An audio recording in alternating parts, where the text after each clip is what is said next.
మొన్న కజకిస్తాన్లో జరిగిన విమాన ప్రమాదం మర్చిపోక ముందే ఇప్పుడు సౌత్ కొరియాలో మరొక భారీ విమాన ప్రమాదం జరిగింది.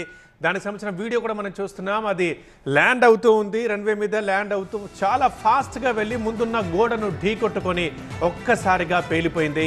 ఆ ఎక్స్క్లూజివ్ విజువల్ టీవీ9 స్క్రీన్ మీద మనం చూస్తున్నాం. రన్వేపై అదుపు తప్పి గోడను ఢీకొంది సౌత్ కొరియా విమానం ఒకటి. అంత ఫాస్ట్గా రన్వేపై వెళ్తూ వెళ్తూ వెళ్తూ ఇక స్ట్రైట్గా వెళ్ళి అక్కడున్న గోడను ఢీకొట్టి ఒక్కసారిగా పేలిపోయింది. ప్రమాదం జరిగిన టైంలో 175 మంది ప్రయాణికులు ఉన్నారు, 6 సిబ్బంది ఉన్నారు. అంటే మొత్తం 181 మంది ఉన్నారు. ఇక మైన్ ఎయిర్పోర్ట్లో ఘటన. ఇందులో 28 మంది చనిపోయినట్టుగా తెలుస్తోంది. ప్రస్తుతానికి ఇంకా పూర్తి వివరాలు తెలియాల్సి ఉంది. మరి కారణం ఏంటో తెలియలేదు. కానీ సౌత్ కొరియాలో ఈ ప్రమాదం జరిగింది.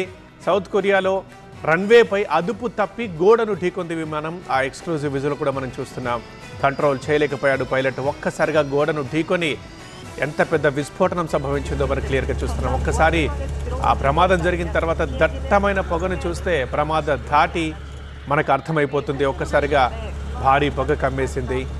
ఇక మబ్బుల్ని మించిన దట్టమైన పొగ అక్కడ కనిపిస్తోంది. ఈ ప్రమాదంలో 28 మంది చనిపోయినట్లుగా తెలుస్తోంది. పూర్తిగా 181 మంది ఉన్నారు. అందులో 175 మంది ప్రయాణికులు ఉన్నారు, 6 సిబ్బంది ఉన్నారు. 28 మంది చనిపోయినట్టుగా తెలుస్తోంది. ఇంకా మృతుల సంఖ్య మరింత పెరిగే ప్రమాదం ఉంది. అక్కడ సౌత్ కొరియాలోని ముయాన్ ఎయిర్పోర్ట్లో ఈ ఘటన జరిగింది. ఇప్పటిదాకా 28 మంది మరణించారన్న సమాచారం తెలిసింది. ఇంకా పూర్తి వివరాలు తెలియాల్సి ఉంది. 오늘 오전 9시 10분쯤 전남 무안공항에서 들어온 제보에 따르면 비행기는 착륙 중에 랜딩 기어가 내려오지 않았고 착륙한 뒤 활주로를 이탈해 공항 담장 끝까지가 폭발했다고 합니다. 다시 한번 전해드리겠습니다. 오늘 오전 9시 10분쯤 전남 무안공항에서 들어온 제보에 따르면 비행기는 착륙 중에 랜딩 기어가 మొన్న మనం కజకిస్తాన్లో భారీ విమాన ప్రమాదం జరిగింది. దాని గురించే మాట్లాడుకున్నాం. కొద్ది రోజులు అయిందో లేదో ఇప్పుడు మళ్ళీ సౌత్ కొరియాలో అలాంటి విమాన ప్రమాదమే చోటు చేసుకుంది. ఇక్కడ ఆల్రెడీ ల్యాండ్ అవుతోంది. అంటే సేఫ్గా ల్యాండ్ అయితే ఇంకొక 2-3 నిమిషాల్లో అందరూ ప్రయాణికులు క్షేమంగా కిందికి దిగేవారు. కానీ ఒక్కసారిగా మరి ఏం జరిగిందో తెలియదు.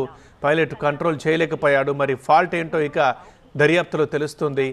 ఒక్కసారిగా ఫాస్ట్గా రన్వేపై వెళ్తూ వెళ్తూ ఎక్కడా ఆగకుండా ముందుకు వెళ్ళి అక్కడ ఎయిర్పోర్ట్ గోడను ఢీకొట్టుకొని ఒక్కసారిగా బ్లాస్ట్ అయిపోయింది ఫ్లైట్.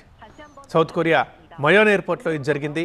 ప్రమాదం జరిగిన సమయంలో మొత్తం 181 మంది విమానంలో ఉన్నారు. అందులో 175 మంది ప్రయాణికులు, 6 సిబ్బంది. ఇందులో 28 మంది చనిపోయినట్టుగా తెలుస్తోంది. మృతుల సంఖ్య మరింత పెరిగే ప్రమాదం ఉంది. ఫ్లైట్ థాయిలాండ్ నుంచి తిరిగి వచ్చి ల్యాండ్ అవుతుండగా ఈ ప్రమాదం జరిగింది.